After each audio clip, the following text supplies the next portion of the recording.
The Pacific roared like an open furnace that day. February 14th, 1943, 1:14 p.m. 20,000 feet above Guadalcanal, sunlight cracked across aluminum wings. First Lieutenant Kenneth Walsh gripped the stick of his brand-new F-4U Corsair, hauling blades through humid air thick with war. Behind him, his wingman's voice tore through the radio. "Break right, he's on you." But Walsh couldn't. A Japanese Zero was already inside his turn, carving the sky like a knife through silk. In the first 30 days of Corsair combat, Marine squadrons claimed 47 victories. On paper, a triumph. In the air, a disaster. For every 3 Japanese fighters shot down, 1 Corsair never came home. At altitudes below 10,000 feet, the Zero still ruled the Pacific. Fast, nimble, merciless, it could twist through, a turn 180 feet tighter than any American plane. Walsh knew the numbers, every pilot did, and still they went up. The Corsair was supposed to change everything, a beast of engineering, 2,000 horsepower, 6 50-caliber guns, and a top speed 40 miles an hour faster than the enemy. But speed was useless when the fight slowed down. The Zero could float, pivot, and climb with impossible grace. The Corsair fought its own torque, its massive 13-foot propeller dragging against its roll, its engine twisting against the pilot's hands. It was like trying to outdance gravity itself. By mid-February, the math of death was merciless. In 6 weeks of combat, Marine Squadron VMF 124 had lost 8 aircraft, not to Japanese bullets, but to their own machine's stubborn physics. Letters home began with optimism and ended in silence. The Bureau of Aeronautics sent messages from Washington. Governor calibration to remain at factory standard. Field adjustments prohibited. Regulations didn't bury the dead, but they were written in ink that could not be questioned. And so the Corsair, America's billion-dollar promise, was losing a war, one dogfight at a time. Engineers in Connecticut spoke of safety margins and certification protocols. Pilots in the Solomon Islands spoke of funerals. Each takeoff was a wager, one man's skill against the limitations of metal. But war, by its nature, breeds defiance. Somewhere between the heat of Guadalcanal's mud and the whine of the engines, the story began to shift. Not from the high offices of Washington, not from the engineers in their labs, but from a tent near Henderson Field, where a 2-3-year-old mechanic with grease-stained hands and a Pittsburgh accent would soon decide that regulations meant less than survival. That mechanic had no degree, no authority, and no permission. What he had was an idea and the nerve to try it. The question wasn't whether the Corsair could be fixed. The question was whether someone was willing to risk everything to do it. That night, the Pacific sky cooled to silence. The dead were counted, the manuals were closed, and somewhere in the dark, a young Marine unfolded a page labeled "Propeller Governor Adjustment Authorized Personnel Only." History was about to meet disobedience. By early 1943, the Pacific War had turned into a machine that ate men faster than factories could build planes. More than 36,000 Americans were already dead, and another 50,000 were missing, most swallowed by the ocean. Guadalcanal, that strip of volcanic mud, had claimed 7,100 American lives in 6 months. Every sunrise brought the sound of new engines, and every sunset counted fewer pilots to fly them. At Henderson Field, the air never rested. Engines screamed, bullets rattled, mosquitoes fed on sweat and fear. The war dragged dust across everything, wings, tents, faces. Mechanics slept beside their tools because planes didn't wait for morning. Every hour, another Corsair limped home, bleeding oil, hauling death in its fuselage. Technical Sergeant James Patrick Nagel was just one of the grease-stained ghosts keeping those machines alive. 23 years old, from Pittsburgh. No degree, no pedigree. His hands were calloused from rebuilding carburetors, not from holding rifles. Before the war, he'd fixed Fords and Buicks at his father's garage. Now, he was fixing the last hope of the United States Marine Corps. He wasn't brilliant. He was relentless. The Corsair, America's new miracle, wasn't behaving like one. It was fast, strong, lethal, above 10,000 feet, but below that, it became a coffin with wings. Pilots said it fought them in every turn. They pulled the stick, and the plane pulled back. The torque from the 2,000 horsepower Pratt & Whitney engine twisted the aircraft off balance. At low speeds, its 13-foot propeller clawed the air too violently, the nose dropped, the rudder stiffened, and the Zero walked around them like a ghost in its own dance. In the first 6 weeks of Corsair combat, 8 aircraft were lost from VMF 124, not to enemy aces, but to their own physics. It was an equation that didn't forgive mistakes. The weight ratio was merciless, the Zero at 5,300 pounds, the Corsair at 12,100. No amount of courage could rewrite Newton's laws. Still, the pilots kept flying, fueled by caffeine, adrenaline, and denial. And every night, when they came back angry and alive, Jimmy Nagel listened. That was his gift, he listened. While others nodded and filed reports, he asked questions. What happens when it starts to fight you? When does the nose drop? What if the prop isn't giving you what you think it is? One night, Lieutenant Howard Finn slammed his helmet onto a table, shouting over the rain. "The plane won't bite," he said. "I'm full stick and the prop's fighting me like I'm dragging the whole damn engine." Jimmy looked up. Most mechanics would have shrugged and blamed torque. He didn't. "What if we could change that?" he asked. Finn blinked. "Change physics?" Jimmy didn't answer. But the question burrowed in his head. That night, while others slept, he sat in the maintenance tent with a flashlight and a technical manual thicker than a Bible. The Hamilton Standard Propeller Governor page, 47, Section 8. It controlled the pitch of the blades, deciding how much bite the air took at different speeds. Factory calibration, fixed. Modification, strictly prohibited. In bold letters, unauthorized adjustment may cause catastrophic failure or engine overspeed. He stared at the warning, then thought about the 8 pilots gone, thought about Lieutenant Baldwin, shot down 2 days earlier in a low-speed turn, thought about the bodies buried behind the runway. The manual said don't. Necessity said do. Outside, the Pacific wind howled against the tin walls. The smell of oil hung thick as guilt. Jimmy pulled a governor from a spare engine and laid it on the table. Springs, pistons. A brass screw that marked the fine-pitch stop, the point beyond which the propeller could no longer flatten. Factory setting, 23.5 degrees. He tightened his grip on the wrench. 1/4 turn, 21.8 degrees. A change invisible to the eye, but measurable to destiny. He reassembled the governor, wiped his hands on a rag, and stared at the Corsair parked in the dark. No ceremony, no audience. Just a kid from Pittsburgh about to gamble against the laws of aerodynamics and the regulations of the U.S. Navy. Outside, dawn began to burn through the fog. The first Corsair of the day was warming up, blades slicing the air like knives. Jimmy Nagel tightened the last bolt. His heartbeat matched the rhythm of the propeller. Somewhere between fear and faith, a whisper formed in his mind. Maybe this time, the plane will fight for us, not against us. The next sunrise would test that theory and make him either a hero or a criminal. Dawn came crawling over Guadalcanal, dragging dust and salt with it. The sky was pale steel. Engines coughed awake. By 6 a.m., the airfield shook under the sound of power, Corsairs warming up, their propellers carving through fog like saw blades. Somewhere among them, one machine wasn't like the rest. Technical Sergeant James P. Nagel stood beside it, jaw tight, grease on his hands, heart somewhere between terror and belief. Inside that Corsair was his secret. A propeller governor adjusted 1.7 degrees beyond factory limits, a violation that could court-martial him or kill a pilot. In those days, mistakes were measured in bodies. By mid-1943, the U.S.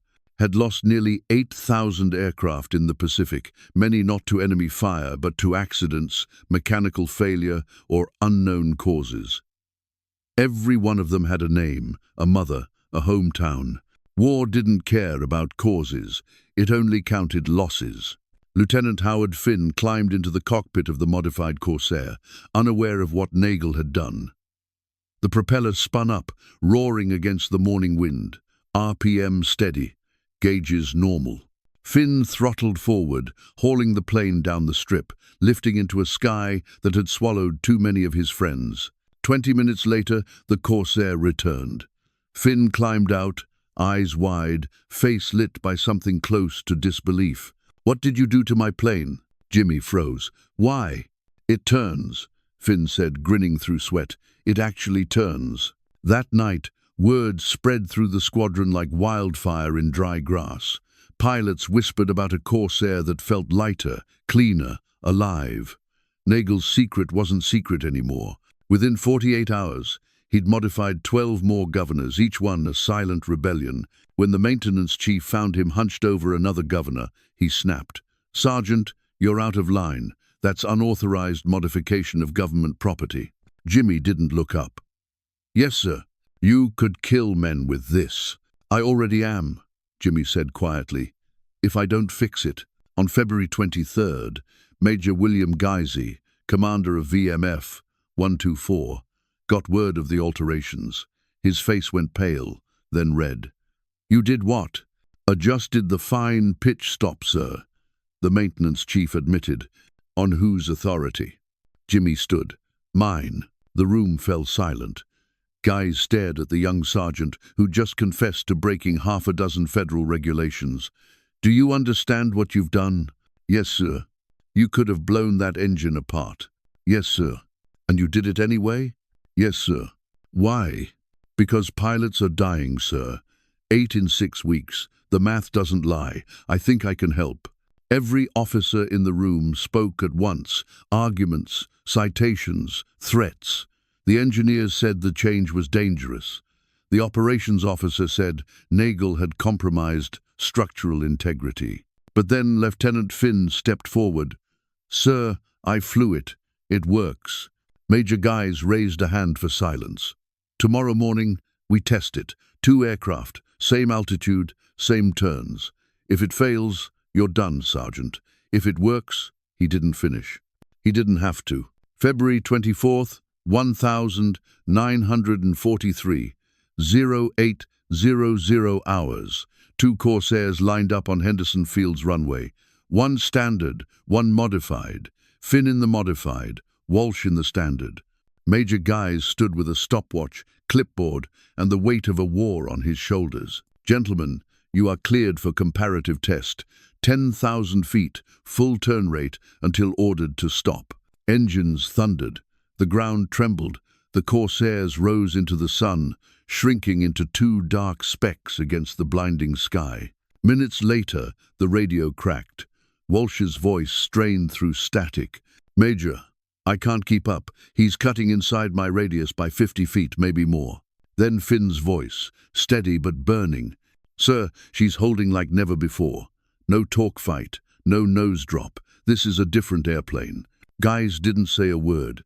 He just looked at Nagel, who stood behind him, fists clenched, waiting to learn if he'd saved lives or destroyed them. At 0843 hours, both planes touched down. Walsh climbed out, shaking his head. "It's not fair," he said. "That thing's flying circles around me." Major Guys turned to his engineers. "Ground the standard aircraft. Sergeant Nagel, you have 24 hours to modify every governor in this squadron." The order was unofficial, illegal, and absolutely right. That night, under flickering lamps and the hum of distant artillery, Nagel worked with his team until his fingers bled. One by one, Corsairs were reborn, each blade turned, each screw tightened, each forbidden adjustment made with the precision of prayer. By sunrise, VMF 124 was a new squadron. The physics hadn't changed, but the fight had. What the engineers called reckless, the pilots would call survival. In 24 hours, a single mechanic had defied Washington, rewritten the Corsair's limits, and given the Marines their sky back. Morning on Guadalcanal began like it always did, heat rising off the runway, engines screaming against the salt air, men dragging dust and hauling belief. But this time, something was different. The Corsairs lined up on the strip gleamed like coiled fists, their propeller governors adjusted to a forbidden setting 21.8 degrees, Nagel's number. Every one of them illegal, every one of them alive. By the time the first mission launched, war had already taken over 60,000 American airmen across all fronts. Many lost not to enemy fire, but to equipment that failed, engines that quit, or aircraft that couldn't forgive a single mistake. Every fighter pilot in the Pacific carried those statistics like ghosts on their wings. The Bureau of Aeronautics back in Washington called it acceptable operational loss. The men at Henderson called it murder by math. February 28th, 1943, 1,400 hours. Lieutenant Kenneth Walsh led 8 Corsairs, each one now carrying Nagel's modification on an escort mission over Bougainville. Below them, dauntless dive bombers rolled toward Japanese positions. Above them, the sun burned like judgment. Then the call came, bandits, 6 o'clock high. Zeros, 6 of them, dropping fast. Walsh banked right, throttled to full. His Corsair leapt forward, biting the air clean. For the first time, he didn't feel the torque dragging him sideways. The stick moved, like an extension of his own will. He rolled into a turn tight, hard, savage, and the Corsair stayed with him. A Zero dropped in behind him, guns flashing. Walsh hauled his machine through a 6G turn. Normally, that would have been suicide. The torque would have snapped his wings level. But now, the prop bit deeper, cleaner. The Corsair came around tighter, its nose cutting through the circle. The Japanese pilot blinked. Walsh's guns roared. The Zero exploded in a white flash, scattering aluminum over the sea. Seconds later, another Zero dove in. Walsh pulled again, turn for turn, G for G, and stayed locked. 15 seconds, 20, 30. The impossible was happening. The Corsair was out, turning the Zero. When the smoke cleared, Walsh had scored 2 kills in one mission, both in sustained turning combat. Back at Henderson, the pilots gathered around his Corsair. Walsh climbed down, helmet under one arm, disbelief in his eyes. He looked at Nagel, grease still on the mechanic's hands. "You saved my life today," he said quietly. The results spoke louder than any report.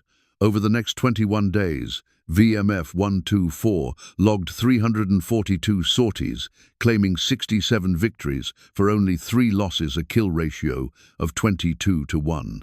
The unmodified squadrons flying nearby, 7-1 at best.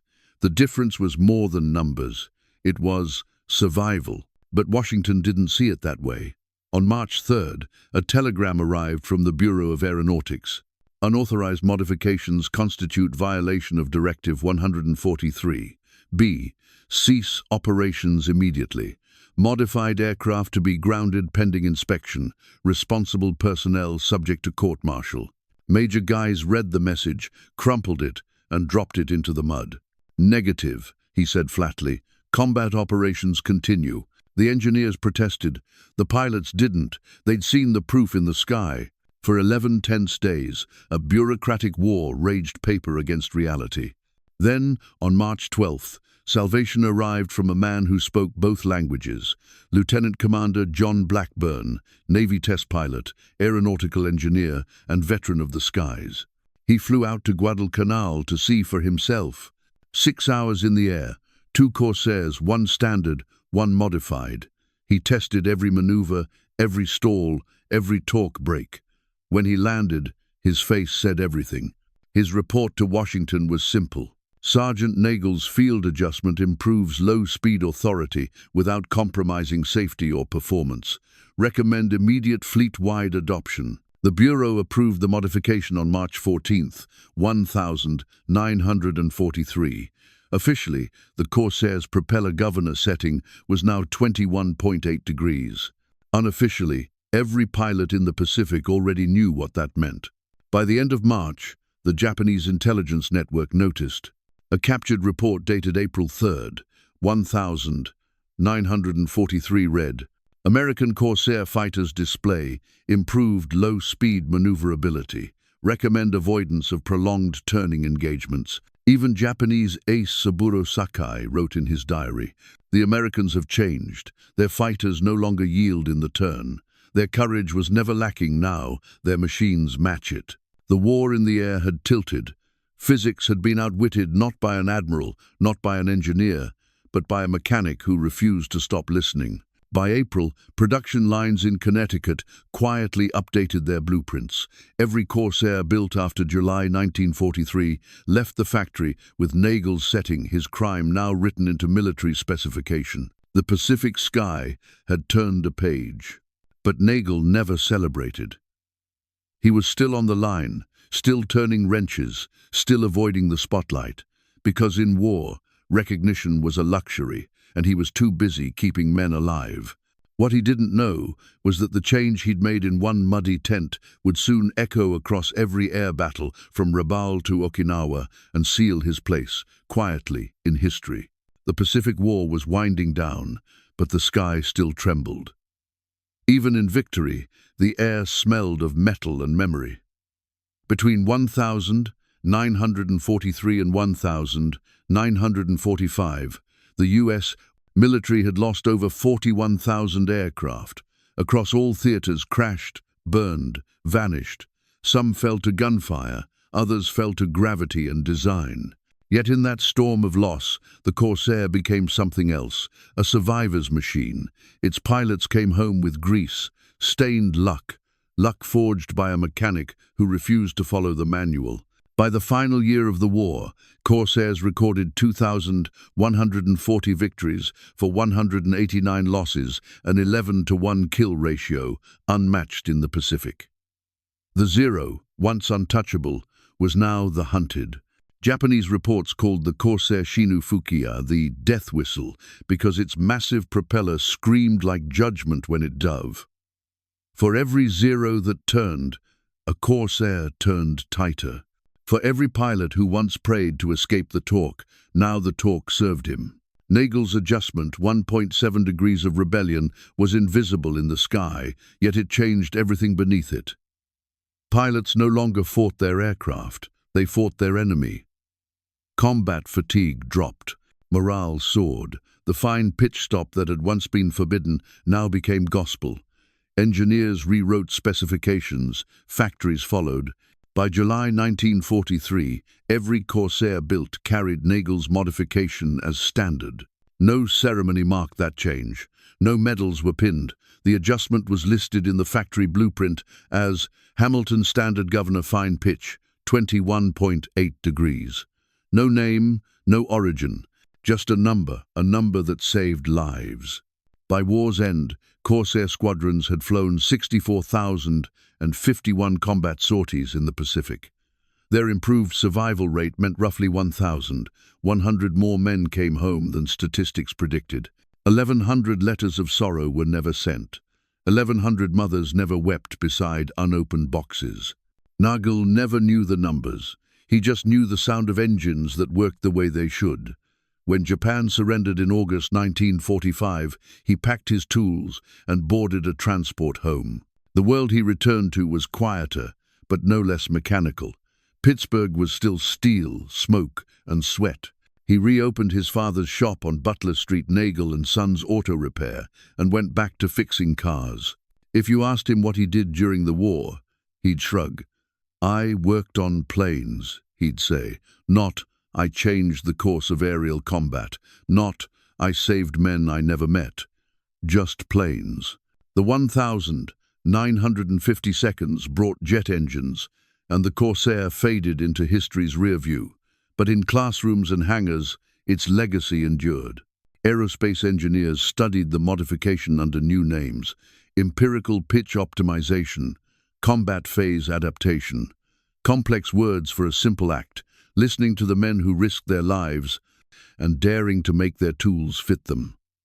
Boeing's propulsion courses still reference the concept.